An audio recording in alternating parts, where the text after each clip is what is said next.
Blessings, blessings, blessings. Welcome, my listener, to this amazing channel. My name is Sam King. I present to you the audio version of the Bible as it is written. Kindly let us subscribe and share with our friends as we celebrate the good news of our Lord Jesus Christ. And today we will look into the book of 1 Kings, chapter number 11. And I read, King Solomon, however, loved many foreign women, besides Pharaoh's daughter, Moabites, Ammonites, Edomites, Sidonians, and Hittites. They were from nations about which the Lord had told the Israelites, "You must not intermarry with them, because they will surely turn your hearts after their gods." Nevertheless, Solomon held fast to them in love.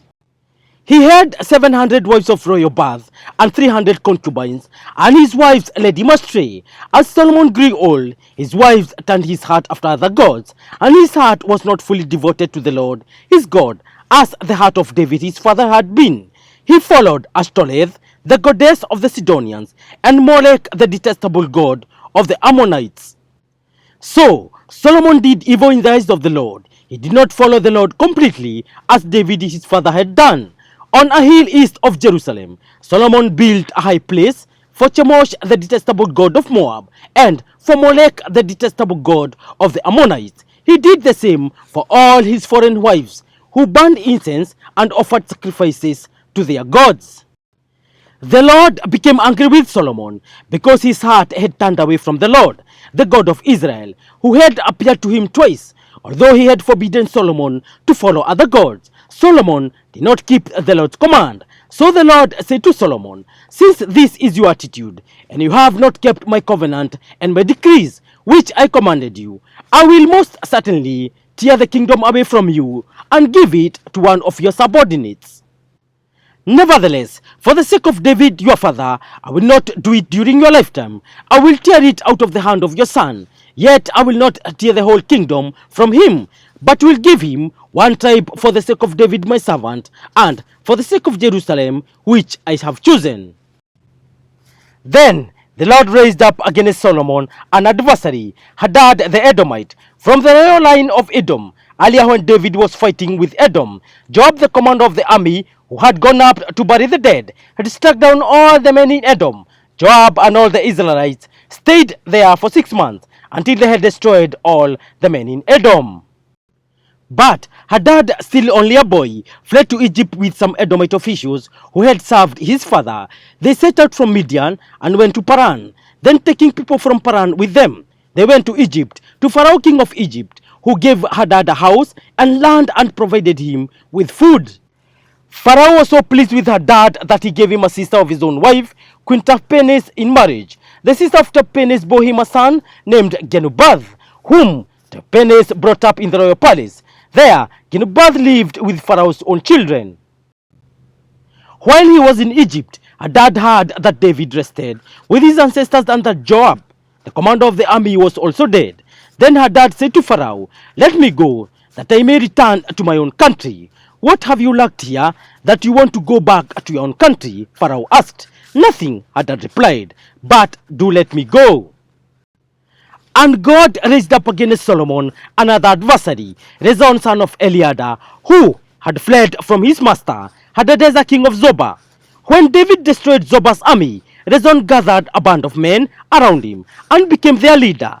They went to Damascus, where they settled and took control. Rezon was Israel's adversary as long as Solomon lived, adding to the trouble caused by Hadad. So Rezon ruled in Aram and was hostile toward Israel.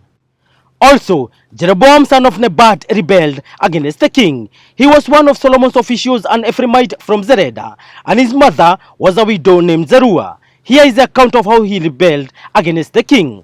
Solomon had built the terraces and had filled in the gap in the wall of the city of David, his father. Now Jeroboam was a man of standing, and when Solomon saw how well the young man did his work, he put him in charge of the whole labor force of the tribes of Joseph. About that time Jeroboam was going out of Jerusalem, and Ahijah the prophet of Shiloh met him on the way, wearing a new cloak. The two of them were alone out in the country, and Ahijah took hold of the new cloak he was wearing and tore it into 12 pieces. Then he said to Jeroboam, "Take 10 pieces for yourself, for this is what the Lord, the God of Israel, says. See, I am going to tear the kingdom out of Solomon's hand and give you 10 tribes. But for the sake of my servant David and the city of Jerusalem, which I have chosen out of all the tribes of Israel, he will have one tribe. I will do this because they have forsaken me and worshipped Ashtoreth, the goddess of the Sidonians, Chemosh, the god of the Moabites, and Molech, the god of the Ammonites, and have not walked in obedience to me, nor done what is right in my eyes, nor kept my decrees and laws as David, Solomon's father, did. But I will not take the whole kingdom out of Solomon's hand. I have made him ruler all the days of his life for the sake of David my servant, whom I chose and who obeyed my commands and decrees. I will take the kingdom from his son's hands and give you 10 tribes. I will give one tribe to his son, so that David my servant may always have a lamp before me in Jerusalem, the city where I chose to put my name. However, as for you, I will take you, and you will rule over all that your heart desires. You will be king over Israel. If you do whatever I command you, and walk in obedience to me, and do what is right in my eyes, by obeying my decrees and commands, as David my servant did, I will be with you. I will build your dynasty as enduring as the one I built for David, and will give to Israel. I will humble David's descendants because of this, but not forever. Solomon tried to kill Jeroboam, but Jeroboam fled to Egypt, to Shishak the king, and stayed there until Solomon's death. As for the other events of Solomon's reign, all he did and the wisdom he displayed, are they not written in the book of the annals of Solomon?